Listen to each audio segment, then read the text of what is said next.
Boa tarde, boa noite, bom dia. Então, nós agora vamos para a última fase da Revolução Francesa, apresentar o último período.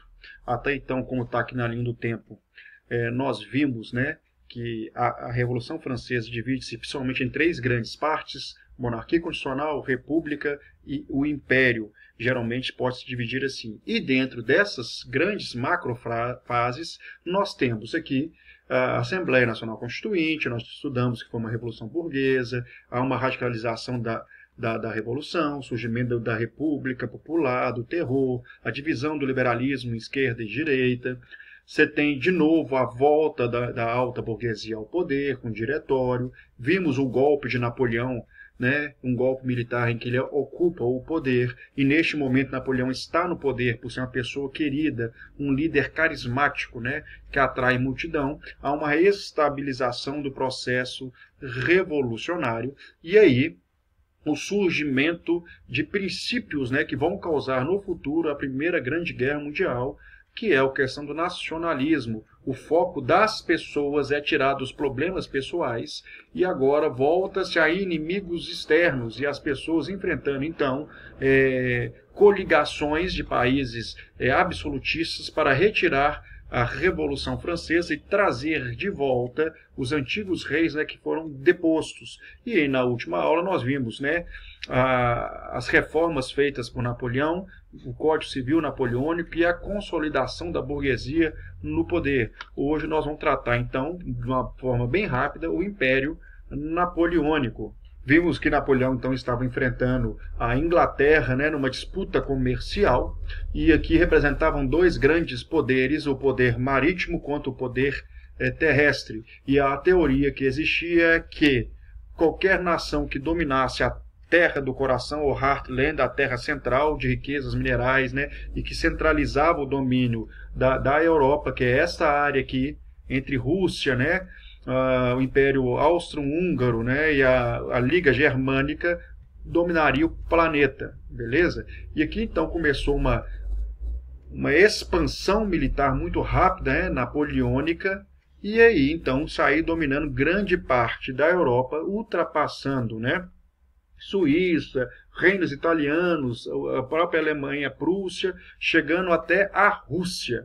Essa campanha napoleônica de conflitos, né, para cada lugar que ele ocupava e dominava, ele destituía o imperador, o rei que estava no poder, e colocava um parente pessoal seu no poder. Beleza? E com isso levava as suas instituições liberais, espalhando o liberalismo por toda a Europa, e vai ser o causador de futuras revoluções, uma vez que as nações absolutistas vão tentar retomar o poder com a queda de Napoleão. Já estou dando spoiler, ele vai cair, né? A derrota dele começa a ocorrer principalmente na Rússia, quando a Rússia utiliza uma técnica que é utilizada também na Segunda Grande Guerra, tá? Que é chamada técnica da terra arrasada.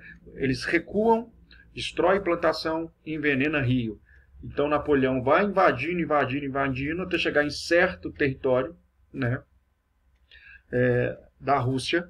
Eles esperam, faz uma forte ofensiva, o inverno chega, e esse inverno, que é terrível russo, dá cabo de mais da metade dos soldados de Napoleão. E, para completar, tendo a primeira derrota, começa a insurgir diversas revoltas nos países dominados, né, por Napoleão. Portugal não existia, a família real estava no Brasil, governava Portugal do Brasil, nós vamos estudar isso depois. A Espanha também começa um processo de revoltas, tá? As colônias espanholas não obedeciam, né, ao governante napoleônico que estava no poder. Então, por isso, há uma emancipação forçada das colônias que não obedeciam. Nós vamos estudar isso também posteriormente. E essas insurreições vão minar a resistência napoleônica, levando à sua queda. Bem, aqui eu vou te mostrar uma cena, né, de um filme antigo, né, das guerras napoleônicas, a última batalha de Napoleão quando ele vai ser vencido definitivamente, a chamada Batalha de Waterloo, que é a mais famosa delas, mas só para vocês terem uma noção como é que era a organização de um conflito no século XIX, né? Final do século XVIII e século XIX. Olha só não vai ter som não, mas só para você ter uma noção como é que funcionava, beleza? Olha só que doido.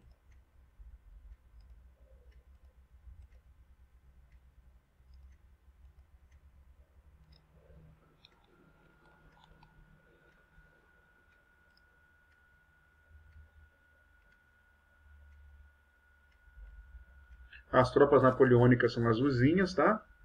E as coligações de outras nações são as que estão do outro lado.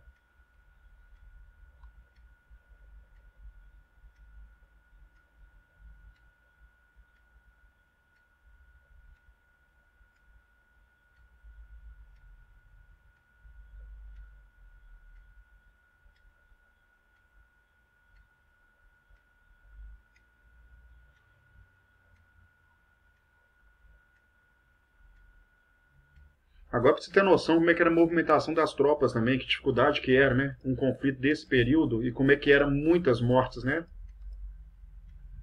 Invadindo o forte inglês, por exemplo, olha só.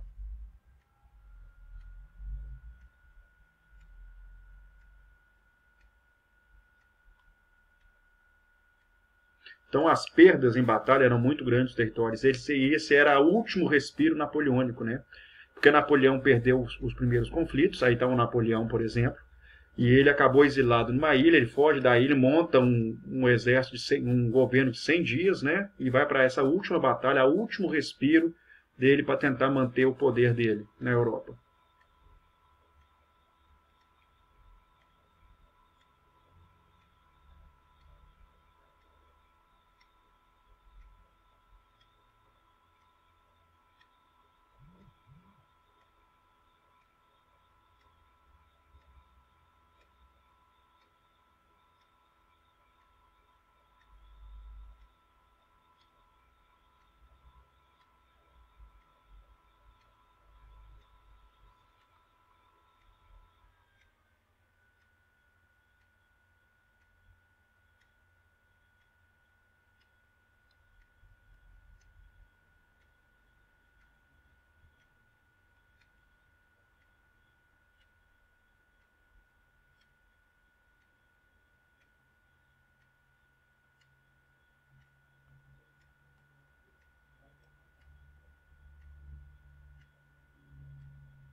Uma cena épica, né? Maravilhoso, né?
É óbvio que o filme é só para dar uma palhinha, para ter uma noção como eram os conflitos da época, né? O quão sanguinário eram, né? Envolviam até crianças, de modo geral, mas Napoleão vai perder a guerra, apesar de ter um exército muito grande, muitas forças contra ele, tá?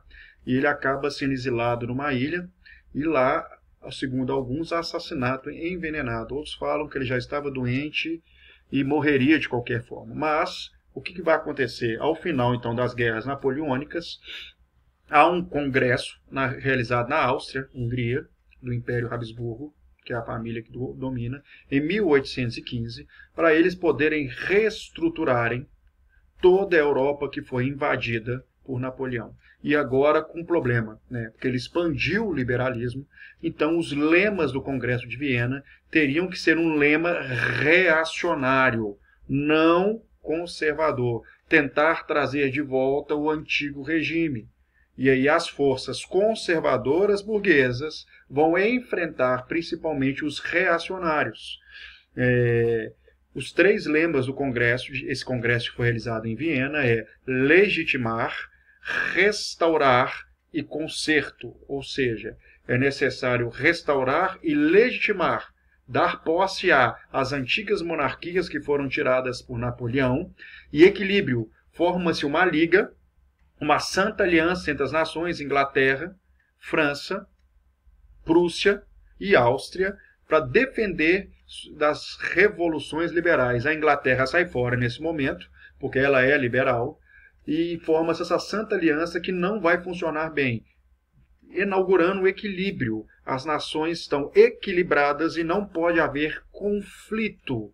Esse equilíbrio só vai ser quebrado quando houver a unificação da Alemanha, lá no final do século XIX, levando a uma Primeira Guerra Mundial. A Primeira Guerra Mundial acontece a partir de agora porque esse equilíbrio da Santa Aliança e do Congresso de Viena vai ser quebrado no futuro. Então eles tentam trazer de volta o antigo regime e, obviamente, não funcionará. Beleza? Na próxima aula eu vou falar sobre o conservadorismo e aqui termina então a Revolução Francesa. Obrigado, beijo.